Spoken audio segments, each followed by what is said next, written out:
even going to see the return kill from Infused. To be honest, VDS, I think this early game isn't going as well as Infused would like it to. No, they definitely started well, but they've been putting so much pressure onto Tundra that they've actually basically given a free lane to Toaster and Ziviz. Obviously, Toaster did die, which put him a little bit behind, but it's not actually going to deter him that much. He's still going to head towards his Trinity Force, and he's already getting fantastic stacks on that tier. So the moment that Maroon Man has completed as well as the Trinity Force, Toaster's going to hit a massive power spike. The moment Ziviz either decides to go for the Luden's Echo or the Zhonya's, he's going to hit a massive power spike. And Infused need to do something. Meanwhile, Vistum going really aggressive. Oh, he's diving it, but there's a teleport from Alfari. Arfan's here as well. This could go terribly wrong for FM, and it does. Toaster tries to get a return kill. He gets it at least. That was a bit of a consolation prize. Nutri is now the next target for Memento, who is just going to get cocooned up and be unable to continue the chase. So a 2-for-1 trade in favor of Infused. Very nice job there with the rotations down to the bottom lane.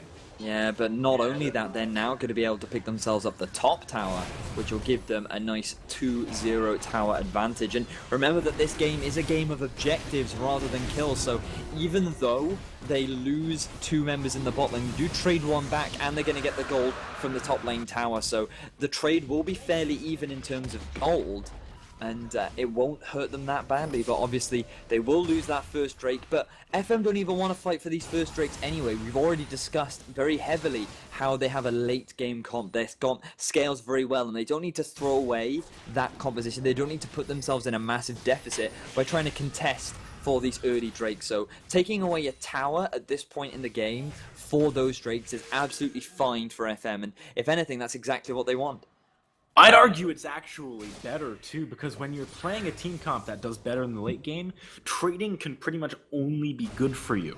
You know, you get to your late game quicker and you're better in the late game. And towers, that's something that you would expect in FM to have trouble with, frankly. Oh, what are you doing, buddy? Wow, that Charlie. was He didn't expect that damage to come out from Ziviz, that's all I'm going to say, because I can't honestly say what he was trying to do. He tried to go back in to get a bit of poke, meanwhile Ziviz getting locked up. Yeah, but he doesn't have tower aggro, so they're kind of just tickling him at the moment. Poke isn't going to be able to get in very easily. Here we go, they're finally here, but Ghost on Zid is keeping him out of range. And with Nutri here and the teleport coming from Tundra, there might be a turnaround. Arfan is very low, great filthy pillar coming down, keeping him locked up. Burns that flash. Oh! Gets hit by the long-range cocoon. He is going to struggle to get out of here. Meganar! About to hit Meganar. He's going to keep this fight going. Misses the Gnar ultimate, but it doesn't even matter. The later game team comp doing the work in the early game. FM really showing some chops here. Alright, so miscalculations by Charlie has now put... Oh, Alfari! Oh, he's taking a lot of damage. Again, Alfari trying to tank this up, but can he do it? It doesn't look like it. Charlie T looking for a pick here, but with all of the damage that's coming out. Oh, what a cocoon! That was absolutely beautiful. Memento coming in behind, thinking he's going to have an Ari to back him up. No siree. Ari got picked up already. You just got to get on out of there. Burn that cooldown. FM, what a team fight. Wow, Nutri with the Mad Life Cocoon coming out. That is so crazy. I cannot believe that he managed to pull off. I'm going to say that was definitely planned, and he predicted that from the start. That wasn't luck. That was all Nutri. I'm going to give full credit for him to that one, because that was so impressive. He flashed, he threw the cocoon, he predicted Charlie to flash as well. He landed on it, picked themselves up another kill onto Charlie, and right now, Charlie is just giving away advantages over to FM, and now he's not going to be able to deal with anyone. Look, we can see an Abyssal Scepter coming out for Vlad.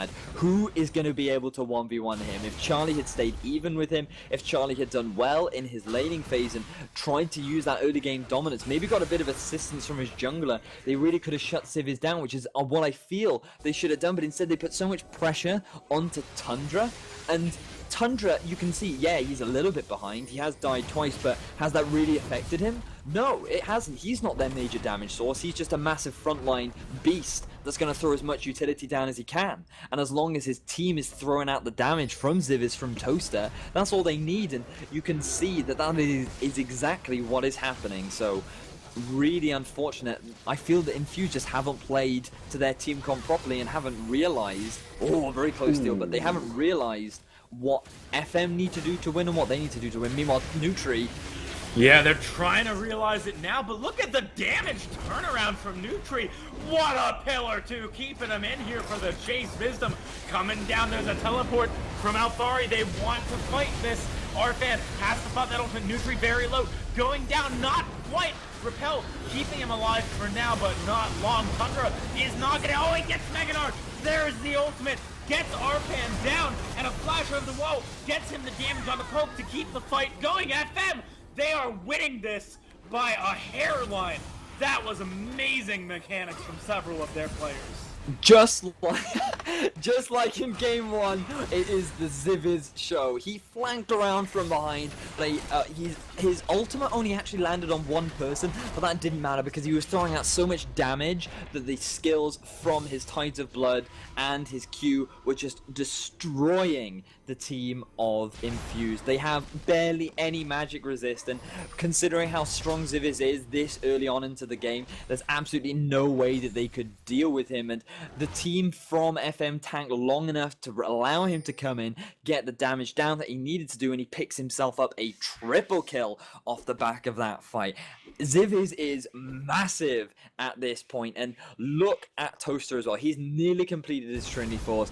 Let's have a look quickly at how many stacks he's on. He's already at 575 stacks, so he's almost at his Muramana point, and right now that late game team comp that we were talking about is going to hit their power spikes at about 23 minutes, and for the side of Infused, this is not looking good. Ah, man, they gotta get some picks. That's their way back into this. They've got a comp that can do it. They got Charms, they've got Headbutt Pulverize, they've got Tunnels and Knockups. But what they don't seem to have is very strong teamfight coordination. This has really been going wrong for them the whole game. People escaping on almost no health, engagements mistimed. I think FM have gotten into their head a little bit. Wisdom, look at that. He pillars Memento out of the tunnel. Trundle, man. I'm playing it after I watch this. I'm not even kidding.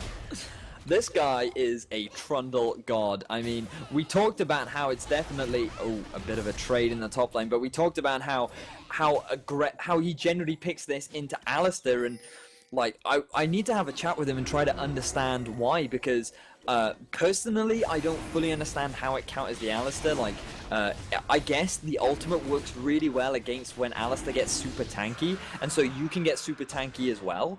Like at the moment that's the only way I can see, but I just feel like for Wisdom this is a comfort pick for him, because his ability to use the Pillar of Filth is just so impressive. He can interrupt abilities, and you saw in that last team fight how he completely split up the team from Infused by putting it in that very small choke point, and Wisdom right now will be caught out.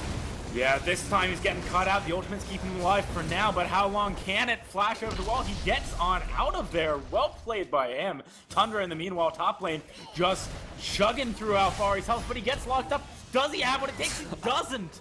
Overzealous plays there by Tundra in that top lane. But regarding what you were talking about earlier with the countering of Alistair, you got to remember that Alistair, when he goes in, generally uses all of his spells to do so. A pillar is going to keep him massively out of position afterwards. Yeah. I think that's probably the biggest thing about that matchup.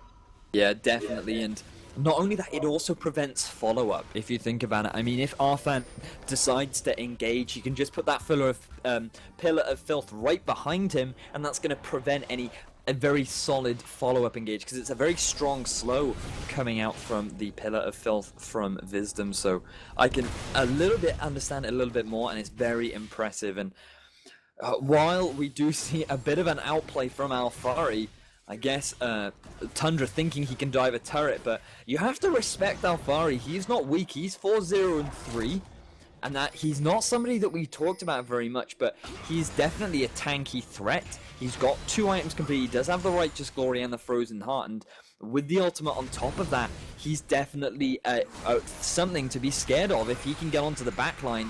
I mean, I honestly believe that Maokai at a point can, around this mid-game, can actually 1v1 an AD carry, and with the amount of armor that he has, I'm not convinced that in a 1v1 situation, Toaster would actually win. So Alfari at the moment, I feel, is definitely there their shining hope, their ray of hope, their glory, their potential way back into the game.